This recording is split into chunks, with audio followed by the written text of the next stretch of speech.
Big boss ಮನೆಯಲ್ಲಿ ಉಪವಾಸ ಸತ್ಯಾಗ್ರಹ start ಮಾಡಿದ ಅಶ್ವಿನಿ ಗೌಡ ಅವರು ಆಕ್ಚುಲ್ ಆಗಿ ಇದ್ರ ರಿಲೇಟೆಡ್ ಆಗಿ ಈ ವಿಡಿಯೋದಲ್ಲಿ ಕಂಪ್ಲೀಟ್ ಆಗಿ ಮಾತಾಡೋಣ. ವಿಡಿಯೋ ಸ್ಟಾರ್ಟ್ ಮಾಡೋಕ್ಕಿಂತ ಮುಂಚೆ ಒಂದೇ ಒಂದು ರಿಕ್ವೆಸ್ಟ್, ನೀವೇನಾದರೂ ಹೊಸಬ್ರಾಗಿದ್ದರೆ ಚಾನಲ್ನ ಸಬ್ಸ್ಕ್ರೈಬ್ ಮಾಡ್ಕೊಂಡು ವಿಡಿಯೋಗೊಂದು ಲೈಕ್ನ ಮಾಡಿ.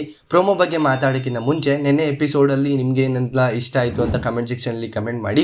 ಅದೇ ರೀತಿ ನೆನ್ನೆ ಎಪಿಸೋಡ್ ಆದಮೇಲೆ ಇವತ್ತಿನ ಎಪಿಸೋಡಲ್ಲಿ 2 ಟಾಸ್ಕು ಟೆಲಿಕಾಸ್ಟ್ ಆಗುತ್ತೆ. ಆ ಒಂದು 2 ಟಾಸ್ಕಲ್ಲಿ ಒಂದು ಟಾಸ್ಕು ರೆಡ್ ಟೀಮ್ ಅವ್ರು ಗೆಲ್ತಾರೆ, ಅಂದರೆ ಅಶ್ವಿನಿ ಗೌಡ ಅವ್ರ ಟೀಮ್ ಗೆಲ್ತಾರೆ. ಇನ್ನೊಂದು ಗೊತ್ತಿಲ್ಲ, ಏನಾದ್ರು ಅಪ್ಡೇಟ್ ಸಿಕ್ಕಿದ್ರೆ ಟೆಲಿಗ್ರಾಮ್ ಗ್ರೂಪಲ್ಲಿ ಅಪ್ಡೇಟ್ನ ಮಾಡಿರ್ತೀನಿ. ಇನ್ನು ನೆಕ್ಸ್ಟ್ 2 ಡೇಸು ಕೂಡ ಟೆಲಿಗ್ರಾಮಲ್ಲಿ ಅಪ್ಡೇಟ್ ಬರ್ತಾ ಹೋಗುತ್ತೆ. ಕ್ಯಾಪ್ಟನ್ಸಿ ಟಾಸ್ಕ್ ರಿಲೇಟೆಡ್ ಆಗಿರ್ಬೋದು, ಯಾವುದೇ ಥರ ಟಾಸ್ಕ್ ಆಗಿರ್ಬೋದು ಟೆಲಿಗ್ರಾಮ್ ಗ್ರೂಪಲ್ಲಿ ಬರುತ್ತೆ, ಯಾರು ಕೂಡ ಮಿಸ್ ಮಾಡಬೇಡಿ. ಇವಾಗ ಏನು ಉಪವಾಸ ಸತ್ಯಾಗ್ರಹ ಅಂತ ಒಂದು ಪ್ರೋಮೋ ಬರ್ತಿದೆ, ಇದು ಆ್ಯಕ್ಚುಲಿ 8 ಗಂಟೆಗೆ ಟೆಲಿಕಾಸ್ಟ್ ಆಗುತ್ತೆ. ಅವಾಗಲೂ ನಿಮಗೆ ಕ್ಲಿಯರ್ ಆಗಿ ಗೊತ್ತಾಗುತ್ತೆ. ಆ್ಯಕ್ಚುಲ್ ಆಗಿ ನೆನ್ನೆ ಒಂದು ಪಾರ್ಟ್ ಏನಿತ್ತು ಅದು ಕಂಪ್ಲೀಟ್ ಆಗಿ ಟೆಲಿಕಾಸ್ಟ್ ಆಗಿಲ್ಲ. ಫಸ್ಟ್ ಪ್ರೋಮೋ ಏನಿತ್ತು ನೆನ್ನೆ ಎಪಿಸೋಡ್ದು, ರಘು ಮತ್ತು ಅಶ್ವಿನಿ ಗೌಡ ಅವರು ನಡುವೆ ಜಗಳ ಇದ್ದಿದ್ದು, ಅದಿನ್ನೂ ಟೆಲಿಕಾಸ್ಟ್ ಆಗಿಲ್ಲ. ಇವತ್ತಿನ ಎಪಿಸೋಡಲ್ಲಿ ಟೆಲಿಕಾಸ್ಟ್ ಆಗುತ್ತೆ. ಅದಾದಮೇಲೆ ಇದೊಂದು ಕಂಟಿನ್ಯೂಷನ್ ಅಂತಲೇ ಅಂದ್ಕೊಳ್ಳಿ, ಉಪವಾಸ ಸತ್ಯಾಗ್ರಹ ಸ್ಟಾರ್ಟ್ ಮಾಡಿರೋದು. ಅದಾದಮೇಲೆ ಒಂದು ಸ್ವಲ್ಪ ಅಶ್ವಿನಿ ಅವರು ಒಂದು ಸ್ವಲ್ಪ ಇರಿಟೇಷನ್ ಆಗಿ ಬಿಗ್ ಬಾಸ್ ಮನೆಯಿಂದ ಹೊರಗಡೆ ಹೋಗಬೇಕು ಅಂತ ಬೇಡ್ಕೋತಿರ್ತಾರೆ. ಅಂದರೆ ಡೋರ್ ಹತ್ರ ಹೋಗಿ ಸುಮ್ಮನೆ ಡವ್ ಮಾಡೋ ಥರನೇನೋ ಗೊತ್ತಿಲ್ಲ, ಬಟ್ ಹೈಲೈಟ್ ಆಗೋದಕ್ಕೆ ಆ ಥರ ಒಂದು ಮಾಡಿಕೊಂಡ್ರು.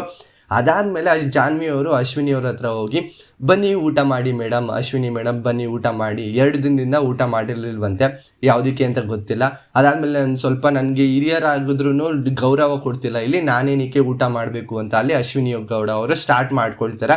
ಅದಾದಮೇಲೆ ರಘು ಅವ್ರ ಹತ್ರ ರಕ್ಷಿತಾ ಅವರು ಡಿಸ್ಕಷನ್ ಮಾಡ್ತಾರೆ, ಈ ಥರ ಆಯಿತು ಸರ್ ಸಾರಿ ಹೋಗಿ ಕೇಳಿ ಸರ್ ಅಶ್ವಿನಿ ಅವ್ರ ಹತ್ರ ಅಂತ ಕೇಳಿದಾಗ, ಇವ್ರಿಗೆ ರೆಸ್ಪೆಕ್ಟ್ ಕೊಡಬೇಕಂತೆ. ಅಂದರೆ ಅಶ್ವಿನಿ ಗೌಡ ಅವ್ರಿಗೆ ನೇಮಲ್ಲೂ ಕೂಡ ರೆಸ್ಪೆಕ್ಟ್ ಕೊಡಬೇಕಂತೆ. ಇವಾಗ ಹೋಗಿ ಬನ್ನಿ ಅಂತ ಹೇಳ್ಬಾರ್ದಂತೆ, ಅಶ್ವಿನಿ ಗೌಡ ಅವರೇ ಅಂತಲೇ ಕರಿಬೇಕಂತೆ ಅಂತ ಅವರು ಒಂದು ಸ್ವಲ್ಪ ಟ್ರಿಗರ್ ಮೂಮೆಂಟ್ ಆಗಿದ್ರು. ಜಾನ್ವಿ ಅವರು ಕೂಡ ಬಂದು ಹೇಳ್ತಾ ಇದ್ರು, ಬನ್ನಿ ಊಟ ಮಾಡಿ ಬನ್ನಿ, ಇದು ಸ್ವಲ್ಪ ಸಾಕು ಅಂತ ಅಂದಾಗ ಅಲ್ಲಿ ಉಪವಾಸ ಸತ್ಯಾಗ್ರಹ ಸ್ಟಾರ್ಟ್ ಆಗಿದೆ. ಇಲ್ಲ ಮಾಡೋದಿಲ್ಲ, ಇನ್ನು 2 ದಿನನೂ ಕೂಡ ನಾನು ಮಾಡ್ತಾ ಇಲ್ಲ. ಅಂದರೆ ಮುಂಚೆ 2 ದಿನನೂ ಅವರು ಊಟ ಮಾಡ್ತಿಲ್ವಂತೆ, ಏನಕ್ಕೆ ಅಂತ ಗೊತ್ತಿಲ್ಲ. ಒಂದು ಗಿಲ್ಲಿ ಮತ್ತು ಅಶ್ವಿನಿ ಗೌಡ ಅವ್ರ ನಡುವೆ ಜಗಳ ಆಗಿದ್ದು, ಅದಾದಮೇಲೆ ನೆಕ್ಸ್ಟು ರಘು ಮತ್ತು ಅಶ್ವಿನಿ ಗೌಡ ಅವ್ರ ಜಗಳ ಆಗಿದ್ದು, ಅದೊಂದು ಸ್ವಲ್ಪ ಕಾಂಬಿನೇಷನ್ ಆಗಿದೆ.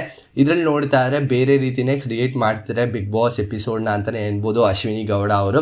ನೋಡೋಣ ಯಾವ ರೀತಿ ಕಂಟಿನ್ಯೂಷನ್ ಆಗ್ತಾ ಹೋಗುತ್ತೆ, ಯಾವ್ಯಾವ ರೀತಿ ಆಡಬೇಕಾದ ರೀತಿ ಎಲ್ಲ ಆಡ್ತಿದ್ದಾರೆ. ಒಂದು ಟಾಸ್ಕಲ್ಲಾಗಿರ್ಬೋದು, ಪರ್ಫಾರ್ಮೆನ್ಸಲ್ಲಾಗಿರ್ಬೋದು ಆಡ್ತಿದ್ದಾರೆ. ಬಟ್ ಇದೊಂದು ಸ್ವಲ್ಪ ಎಕ್ಸ್ಟ್ರಾ ಫಿಟ್ಟಿಂಗ್ ಥರ ಆಗಿಬಿಟ್ಟಿದೆ. ಅಂದರೆ ಸ್ವಲ್ಪ ಅಳ್ಕೊಂಡು ಆ ಒಂದು ಪ್ರೋಮೋದಲ್ಲಿ ನೋಡಿದ್ರೆ ನಿಮ್ಗೆ ಕ್ಲಿಯರಾಗಿ ಗೊತ್ತಾಗುತ್ತೆ, ಏನಕ್ಕೆ ಅಲ್ಲಿ ಹಿರಿಯರಿಗೇನೆ ಅಲ್ಲಿ ನನಗೆ ಗೌರವ ಕೊಡ್ತಿಲ್ಲ, ಇನ್ನೇನಕ್ಕೆ ಇರಬೇಕು ಇಲ್ಲಿ ಬಿಗ್ ಬಾಸ್ ಮನೇಲಿ ಯಾಕೆ ಇರಬೇಕು ಅಂತ ಅಲ್ಲಿ ಸುಮ್ಮನೆ ಮಾತಾಡ್ತಿದ್ದಾರೆ. ಅಲ್ಲಿ ಅಭಿಷೇಕ್ ಮತ್ತು ಧನು ಅವರು ಕೂಡ ಬರ್ತಾರೆ, ಅವ್ರ ನಡುವೆನೂ ಕೂಡ ಡಿಸ್ಕಷನ್ ಆಗುತ್ತೆ.